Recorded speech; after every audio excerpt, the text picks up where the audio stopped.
Karia ran along the road in a hilly village of Sikkim amid a torrential downpour with a bundle of cloth securely clutched in her arms. I have to flee this village and save my child at any cost.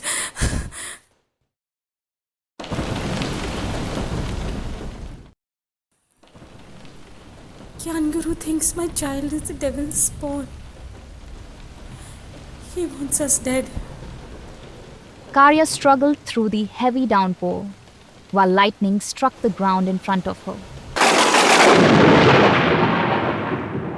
It poured heavily in the hilly village of Sikkim as Karia ran for her life.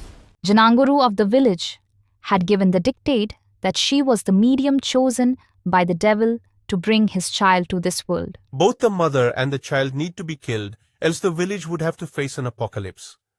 The devil supposedly had his eyes on her and the newborn child in her arms. No one believes that Channu, my husband, is the father of my child. They all believe it's Satan's. I can't let them kill us. I have to find a way to prove my innocence and protect my child. We will be safe here for now. But I have to figure out how to prove our innocence and find Channu. I'll do whatever it takes to protect you, my child. We'll get through this together.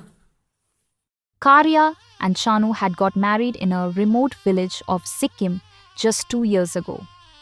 After a formal discussion between the two families, in exchange of 2 goats and 5 roosters, Chanu's father donated his 5th son to the girl's family as a son-in-law. Such is the rule of the village.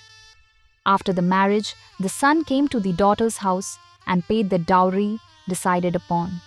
Karia and Chanu's marriage was going well, and like other families, they were making a living by hunting and raising cattle in the hilly forest.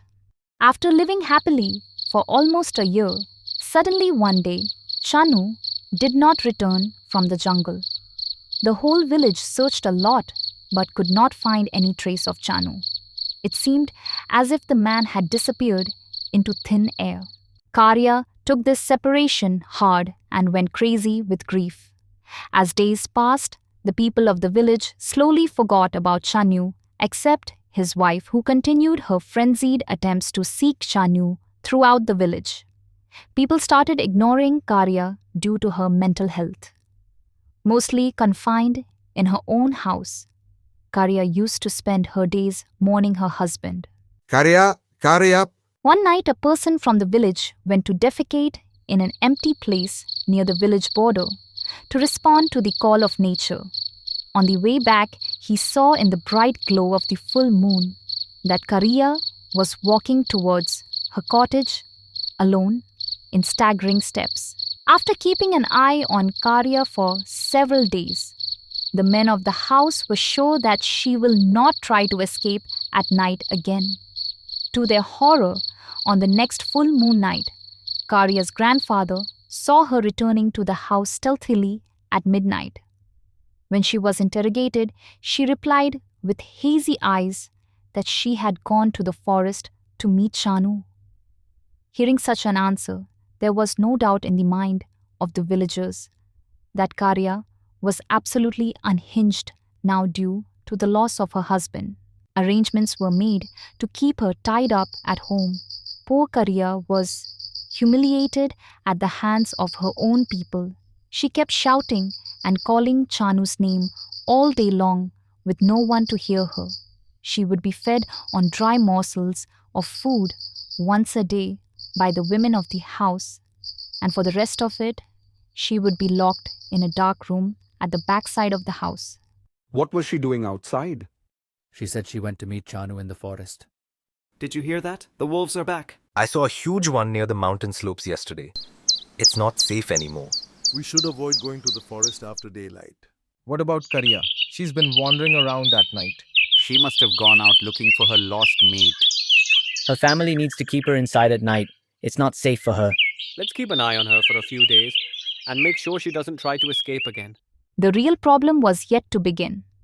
One night, a goat from the village went missing. When the villagers came out alerted by the pitiable cries of the poor animal, it was understood that the animal was taken away by a wolf. A fearful hush fell on the whole village. They were convinced that the forest wolves were raiding the village in search of food. Have you heard? A goat from the village went missing last night. We need to set up traps everywhere to catch the wolves. The young men of the village were sitting on the makeshift platforms made on trees. They had kept a baby goat as a bait tied to the tree trunk. They were spending the third sleepless night in a row and had lost some of their enthusiasm already, while few of them had dozed off as well. Suddenly, they heard the cries of a baby goat and saw a huge black wolf trying to pull it away. There he is. Get your bow ready. I got him. He's hit.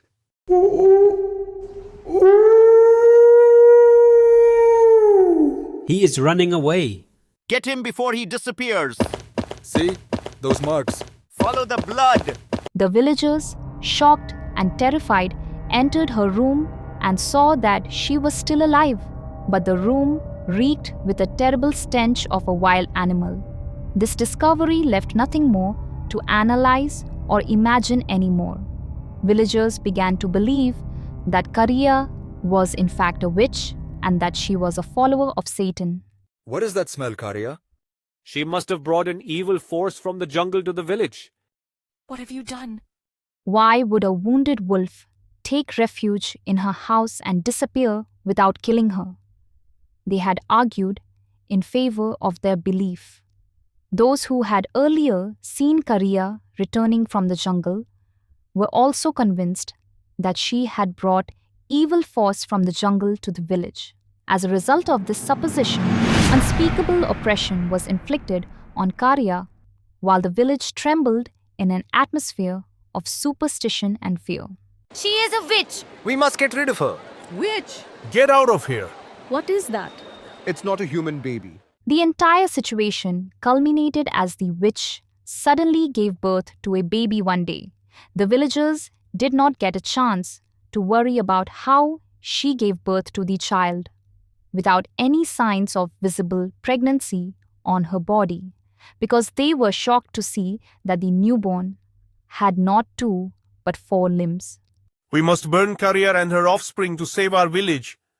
At the instigation of Changuru, while the villagers quickly hatched a cruel plan to burn Karia and her offspring alive, Karia fled the village in the midst of the night.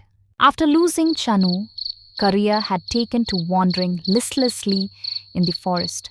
For hours each day, she would go back again and again to the place where she believed her loved one was lost. She genuinely hoped to find him someday.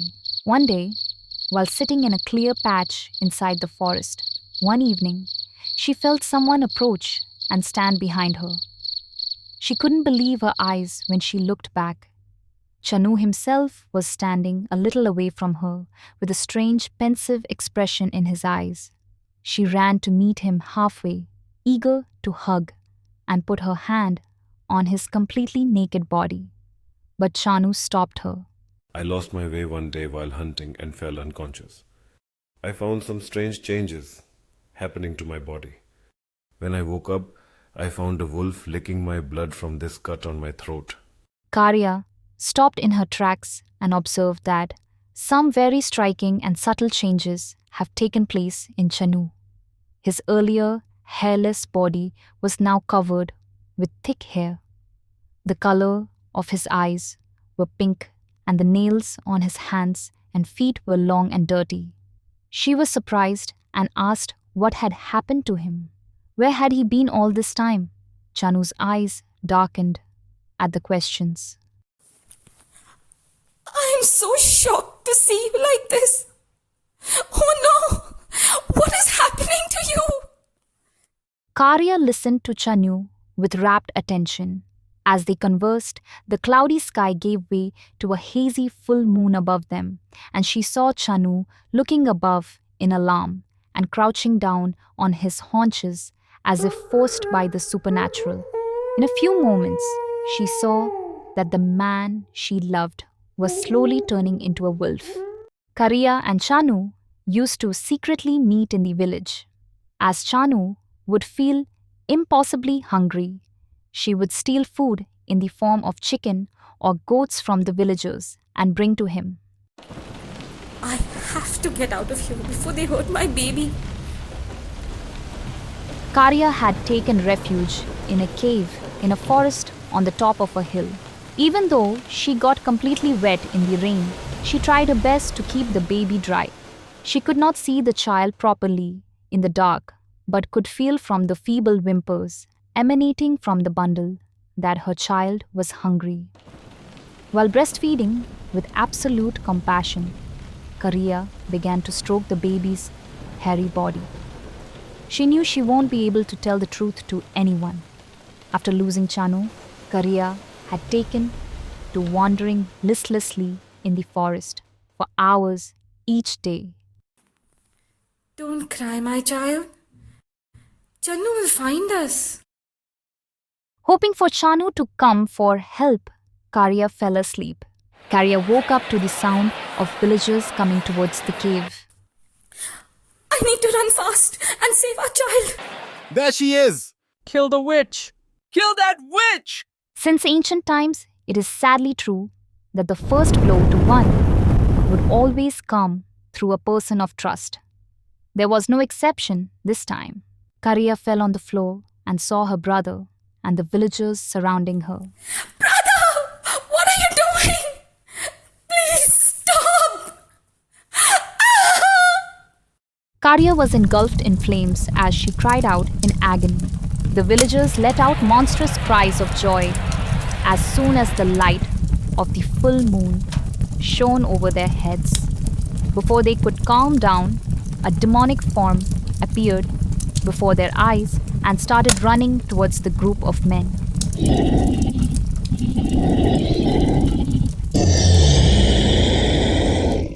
Chanu looked like the epitome of death in his dark, gigantic form with ruthless red eyes.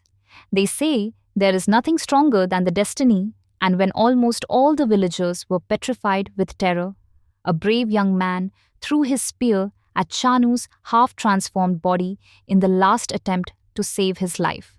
Die, you demon! For Kienu, I will come back!